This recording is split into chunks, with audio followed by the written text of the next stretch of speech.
Hello friends, welcome to my channel. Today we are going to discuss about the management and its function.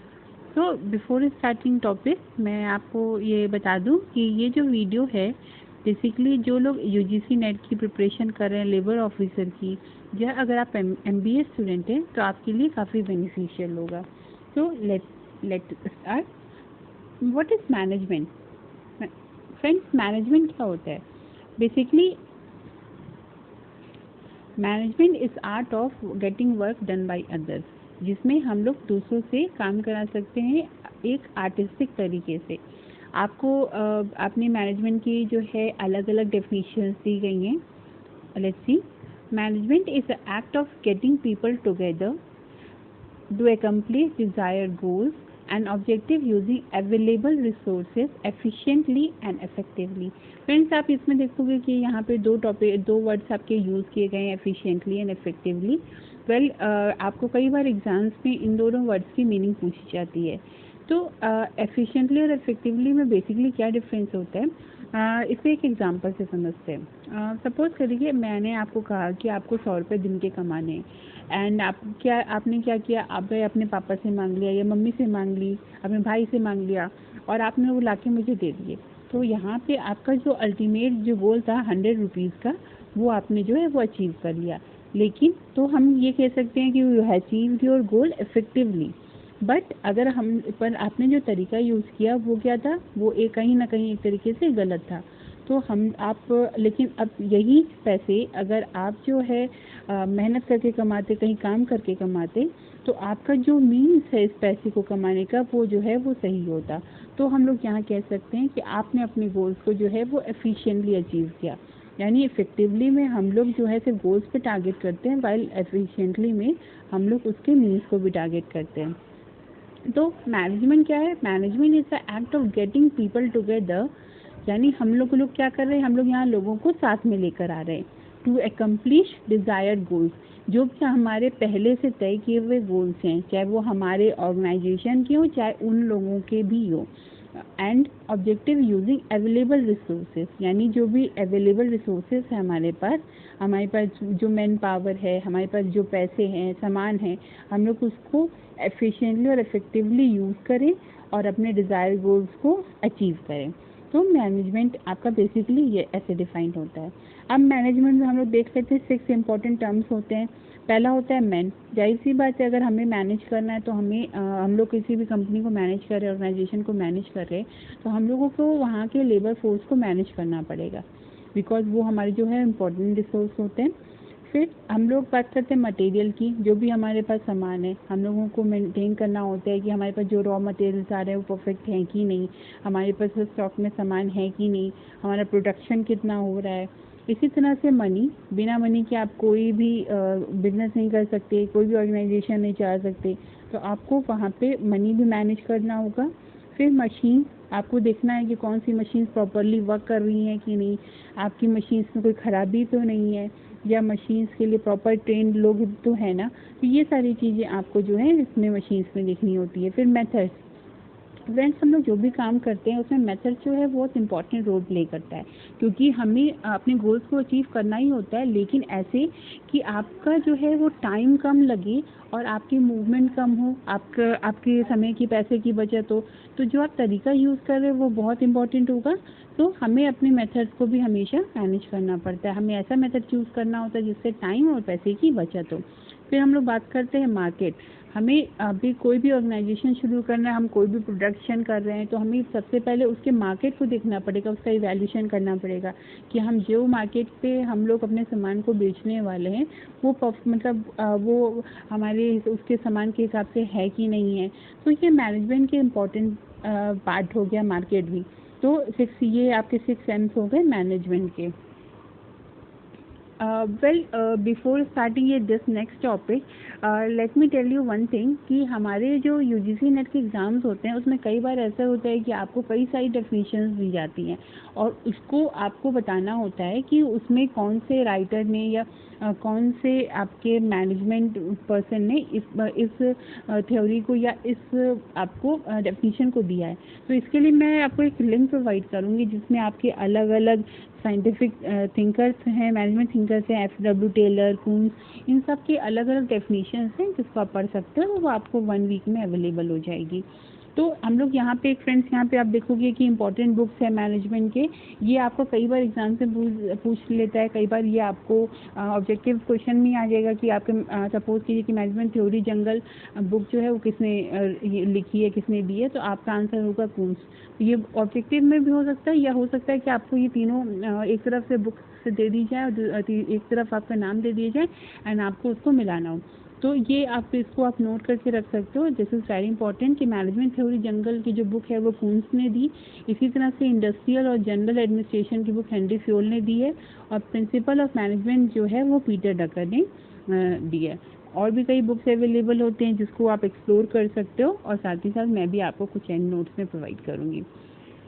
अब यहाँ पे हम लोग आते हैं नेक्स्ट टॉपिक पे, जो कि है nature of management. Basically management कैसा होता है, तो हम लोग यहाँ बात करते हैं मैनेजमेंट एज मल्टी डिसिप्लिनरी। जब भी हम लोग मैनेजमेंट की बात करते हैं तो उसमें आप देखो कि हम लोग कई सारी चीज़ों की बात करते हैं। पहले हम लोग ह्यूमंस की बात करते हैं, उनके बिहेवियर की बात करते हैं। तो यहाँ पे आपका एंथ्रोपोलॉजी भी आ गया, सोशियोलॉजी भी आ गया, और इसी तरह से आपके यहाँ पे साइंस भी आ जाती है, क्योंकि अब जो है इसमें आप एक्सपेरिमेंट्स वगैरह भी होते हैं। तो मैनेजमेंट इसीलिए कई सारे सब्जेक्ट से डील करता है, इसलिए मल्टी डिसिप्लिनरी होता है। नेक्स्ट बात करते हैं management principles are relative not absolute. अब इसका फ्रेंड्स मतलब क्या हुआ कि जब भी हम लोग किसी ऑर्गेनाइजेशन की बात करें, मान लीजिए आपका एक घर है, आपका एक किचन है, उसके अलावा आपका ऑफिस है, कॉलेज है, स्कूल है, तो ये जो आपकी सारी चीज़ें हैं, यहाँ पे ज़रूरी नहीं है कि मैनेजमेंट का आपका एक ही प्रिंसिपल अप्लाई हो। आपको हमेशा ये ध्यान रखना होगा कि आप कौन सी जगह पे हो, उसके अकॉर्डिंगली जो है आपका ये प्रिंसिपल अप्लाई होता है। तो इसीलिए हम लोग कहते हैं कि दैट इज़ रिलेटिव, यानी वो उसके संदर्भ में होता है, ना कि एब्सोल्यूट होता है। फिर नेक्स्ट बात करते हैं हम लोग मैनेजमेंट एज अ साइंस और एन आर्ट। अब ये सबसे बड़ी कंफ्यूजन हमेशा से रही है कि मैनेजमेंट जो है वो साइंस है कि आर्ट है। तो अगर हम लोग बात करें कि हम लोग मैनेजमेंट में एक्सपेरिमेंट्स करते हैं, हम लोग लॉजिक्स लगाते हैं, तो ये सारी चीज़ें कहती है कि मैनेजमेंट जो है साइंस है। और साथ ही साथ मैनेजमेंट में जो है वो एक क्रिएटिव थिंकिंग होती है, फिर और साथ ही साथ उसमें हम लोगों को कई सारे एक्सप्लोर हम लोग चीज़ें करते हैं। तो मैनेजमेंट जो है वो एक आर्ट का भी काम करता है। फिर बात करते हैं मैनेजमेंट एज प्रोफेशन।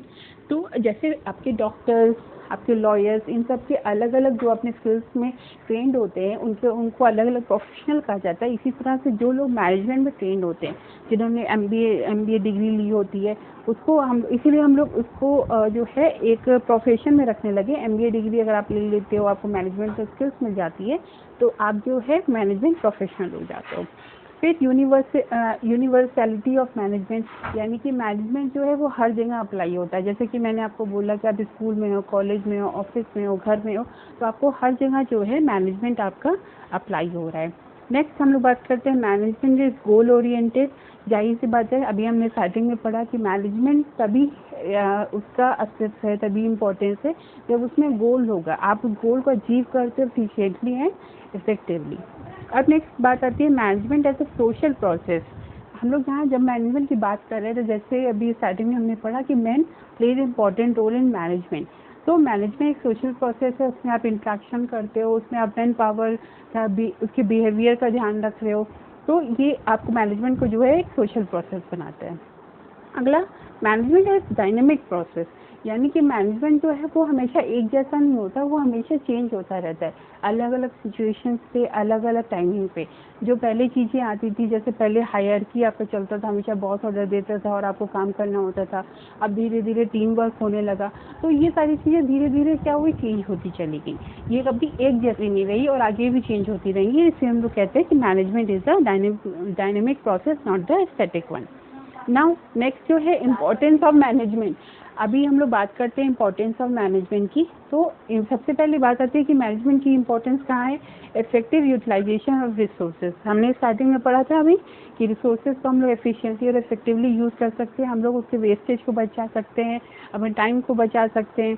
अब उसके बाद हम लोग बात करते हैं टू इनकॉर्पोरेट इनोवेशन, यानी कि जब मैनेजमेंट की बात आती है तो क्रिएटिविटी की बात आती है, आइडियाज़ की बात आती है, और फिर आपको यहाँ पे इनोवेशन मिलता है, आप कुछ नई चीज़ें लेकर आते हो। डेवलपमेंट ऑफ रिसोर्सेज, जब हम लोग मैनेजमेंट की बात कर रहे हैं तो हम लोग यहाँ पे जो है वो रिसोर्स डेवलप कर रहे हैं। हम लोग यहाँ पे नए हम लोग जब मैनेजमेंट हम लोग करते हैं तो हम लोग वहाँ पे प्रॉपर ह्यूमन रिसोर्स प्रोवाइड करते हैं, हम लोग नए आइडियाज़ प्रोवाइड करते हैं। तो ये सारी चीज़ें मैनेजमेंट में यूज़फुल होती हैं। इंटीग्रेटिंग वेरियस टीम ग्रुप्स, अब जब मैनेजमेंट करना हम लोग किसको मैनेज कर रहे हैं, अलग अलग टीम्स को मैनेज कर रहे हैं, अलग अलग डिपार्टमेंट्स को मैनेज कर रहे हैं, और हम लोग को उनको कैसे मैनेज करना है, आपस में कोऑर्डिनेशन बैठा करके, इंटीग्रेट करके। फिर नेक्स्ट बात आती है स्टेबिलिटी इन द सोसाइटी। जब जाहिर सी बात है जब मैनेजमेंट हमारा प्रॉपर होगा तो सोसाइटी में एक स्टेबिलिटी प्रोवाइड होगी, यानी कि एक जगह हम लोग सोसाइटी को ध्यान से हम लोग चला पाएंगे। और अगर मैनेजमेंट नहीं होगा तो सब कुछ इधर उधर हो जाएगा, कोई चीज़ प्रॉपर काम नहीं करेगी। मिनिमाइजेशन ऑफ कॉस्ट, अब हम लोग यहाँ बात करते हैं, जब मैंने आपको बोला कि मैनेजमेंट में जो है वो एक इफेक्टिव यूटिलाइजेशन ऑफ रिसोर्सेज होता है, तो जाहिर सी बात है हम लोग अपने समय और पैसे को बचाते हैं। हम लोग वेस्टेज नहीं करेंगे तो हमारे पैसे जो है वो बचेंगे। नेक्स्ट बात करते हैं एम्प्लॉयमेंट जनरेशन। फ्रेंड्स, मैनेजमेंट में हम लोग अलग अलग डिपार्टमेंट्स रखने होते हैं, बिकॉज एक को अकाउंट मैनेज करना होता है, एक को आपको मतलब आपको फिनेंशियल मैनेजमेंट बेसिकली रहता है, उसके अलावा इन्वेंट्री मैनेजर्स रहते हैं। तो ऐसे कई सारे मैनेजर्स आपके रहते हैं। तो आपको इन सबको चलाने के लिए आपको अलग अलग लोग चाहिए होंगे। तो जाहिर सी बात है जब मैनेजमेंट होगा तो वहाँ पे आपके लिए एम्प्लॉयमेंट जो है वो जनरेट होगी। नेक्स्ट आता है डेवलपमेंट ऑफ नेशन। तो हम लोग अगर मैनेजमेंट प्रॉपर कर रहे हैं, हम लोग का प्रोडक्शन प्रॉपर हो रहा है, हम लोग एम्प्लॉयमेंट क्रिएट कर रहे हैं, तो हम लोग का जो डेवलपमेंट है नेशन का वो ऑटोमेटिकली होगा। तो फ्रेंड्स, आज ये हम लोग का जो है वो टोटल था, जिसमें हम लोग ने इम्पोर्टेंस, नेचर और बात की मैनेजमेंट के बेसिक कंसेप्ट को समझा और उसके इम्पोर्टेंट बुक्स को पढ़ा। तो अभी ये जो है ये पार्ट 1 है, पार्ट 2 मैं आपके लिए जल्दी लेके आऊँगी, आप इससे आगे कंटिन्यू कर सकते हो। और जो आपका एग्ज़ाम है वो बेसिकली 2020 का जो है 31 मई लास्ट डेट है फॉर्म की, और अभी उसके एग्ज़ाम्स का प्रॉपर डेट नहीं आई बिकॉज ऑफ कोविड-19, पर आप उसको एक्सपेक्ट कर सकते हो। ये जो टाइम आपका बचा है जुलाई तक, अगस्त तक आप एक्सपेक्ट कर सकते हो, जो टाइम बचा है उसको प्रिपरेशन में यूटिलाइज कर सकते हो। तब तक के लिए thank you, bye bye, take care.